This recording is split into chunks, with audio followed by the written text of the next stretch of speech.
In our Beijing studio to discuss all of this, we are joined by Liu Baocheng, Dean of the Center for International Business Ethics from University of International Business and Economics, and also Rong Ying, Vice President of the China Institute of International Studies, still stay with us for this round of discussion in Washington, D.C. We're joined by Jeffrey Shaw, Senior Fellow at the Peterson Institute for International Economics, and last but not least, Yukong Huang, still with us, Senior Associate in the Carnegie Asia Program. Gentlemen, welcome back to our discussion. Mr. Shaw, to go to you, trade discussion, no date, no specific timeline, no specific location, no specific details about the levels of discussion so far.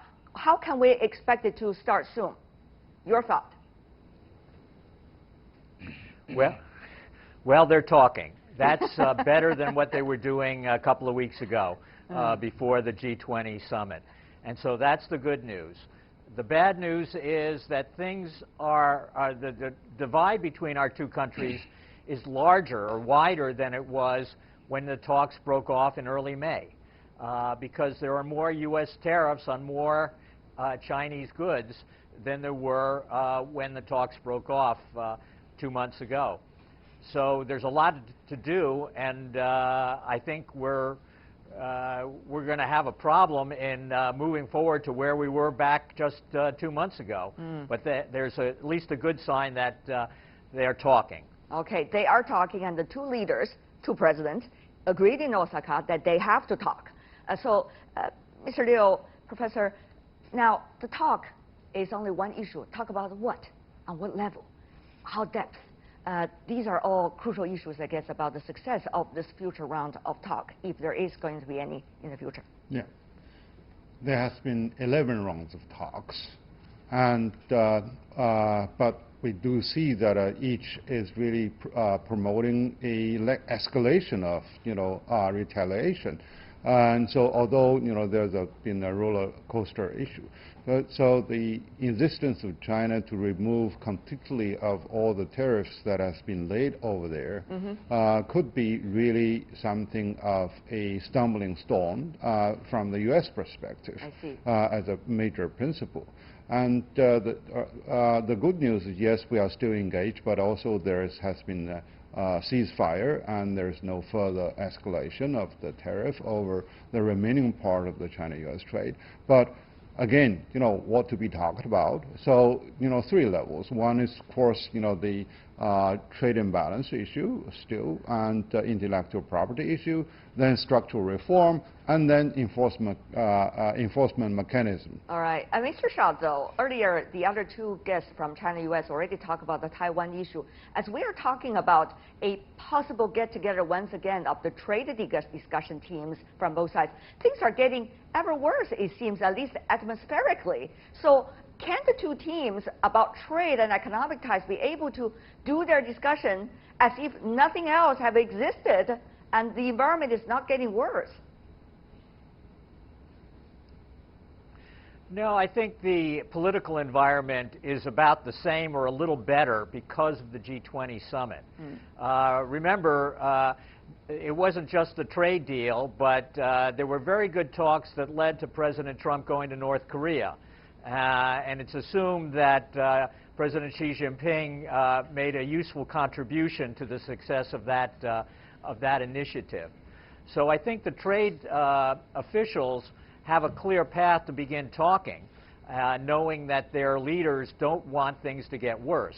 But they don't have a clear path on how they can resolve the hard problems that have existed for the past several months. No, they don't. But what do you think will be on top of the agenda just to be a good sweetener to start and warm up again about the new round, Mr. Shaw, very briefly? Well, I think there's a period of time to allow some resolution of how to deal with Huawei and the high-tech trade and intellectual property issues. There's still the issue of general licenses, and the administration has U.S. administration has some flexibility on how to administer those licenses. Professor Liu, what about that? Huawei, even though has been softened rhetorically by President Trump, it is still on the entity list. So what does it say? I think they would. The principle is that they would do something that serves the U.S. interest, but in the same time to give the lifting service, for China. So, to have a leeway for Huawei probably can be a sort of exception in terms of the supply. So that's very much doable because, the U.S. suppliers are very eager to sell. And the other could be, to roll back, for example, 10% of the tariff instead of 25%. Okay. And that can be a graceful gesture.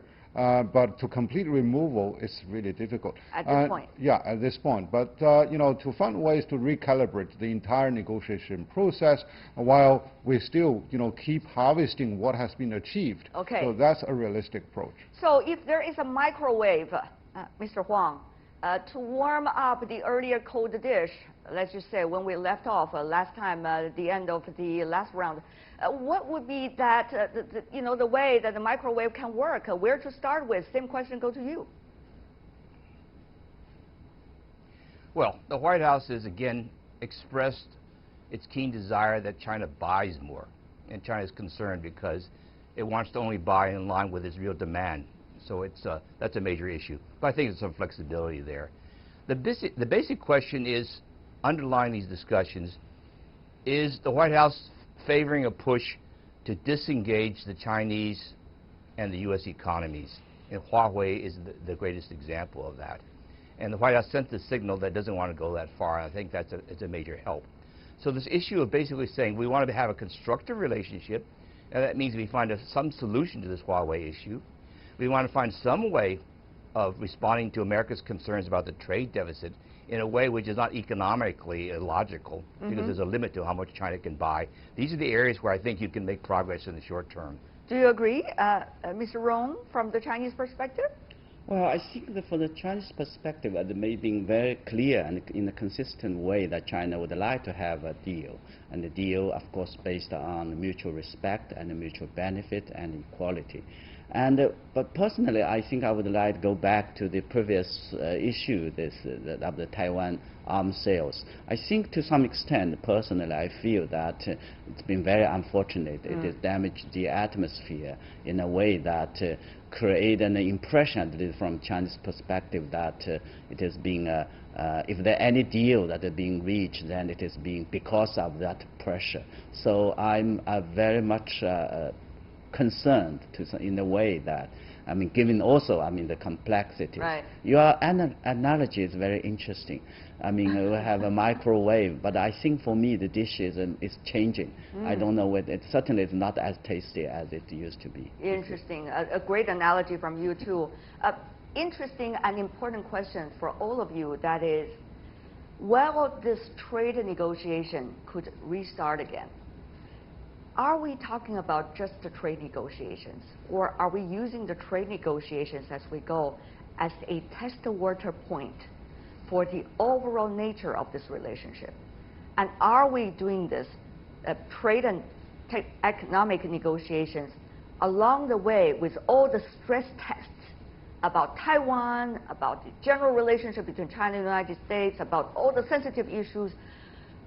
Will that bring us answer, or will that only complicate any possibility of having a resolve? Mr. Schott, given your experience about trade discussions. Well, trade negotiations never occur in a vacuum. They are always affected by the strategic relations of the partner countries, and in this case, the United States and China need each other to deal with important problems in the region, particularly North Korea, also with regard to Iran and the very dangerous situation in the Middle East. And I think that was a factor in bringing the two presidents together at the G20 and leading to their agreement to have a ceasefire on the trade tariffs. But moving forward off of that is going to be a little more complicated. But there is that buffer, and that's the optimistic point that we can have right now. I wish I could be very optimistic, but not necessarily so, I have to confess. Mr. Rong, your thought regarding what Mr. Shaw just suggested. Indeed, I would like to say I think the trade negotiations would help the relationship in general terms, as the two presidents agreed that this relationship has to be defined with coordination, cooperation, and stability. But as the negotiation goes on and the developments are complex, a new development are coming up, and it seems that the trade negotiation or the trade issue, which I think China would like to work with the United States together to address, is not the trade by itself. So there are more, and there are a lot to look at. Does it mean the trade negotiators, Professor Liu, have to be more skillful and have to bear more responsibilities and probably burdens than they should and than they deserve?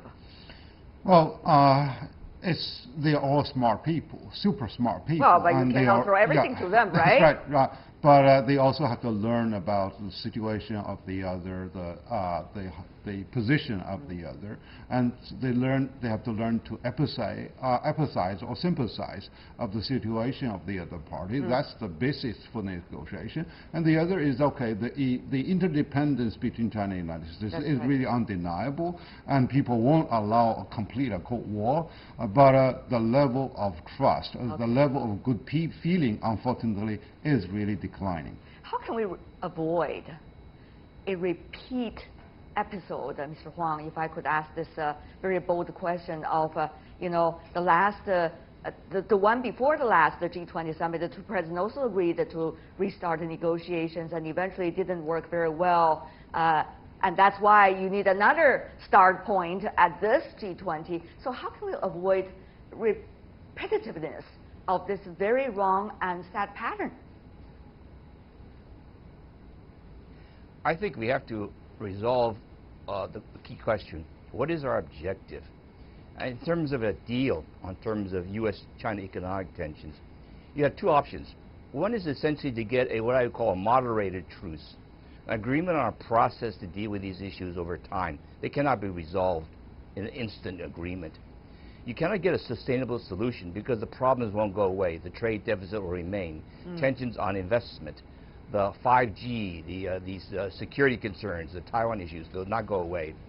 3, 4, 5 months down the line, you have a political process which is developing in the U.S. This is not the time that you can forge what I would call a long-term U.S.-China relationship. Right. So what you really have to do is basically agree we don't want to actually disrupt it. We want to get a process which will moderate the tensions, and then we need to be able to deal with this over the coming years. Okay. Yukong Huang, Jeffrey Shaw, Rong Ying, Liu Baocheng, thank you so much, the four of you, for joining us. Thank you, really appreciate it.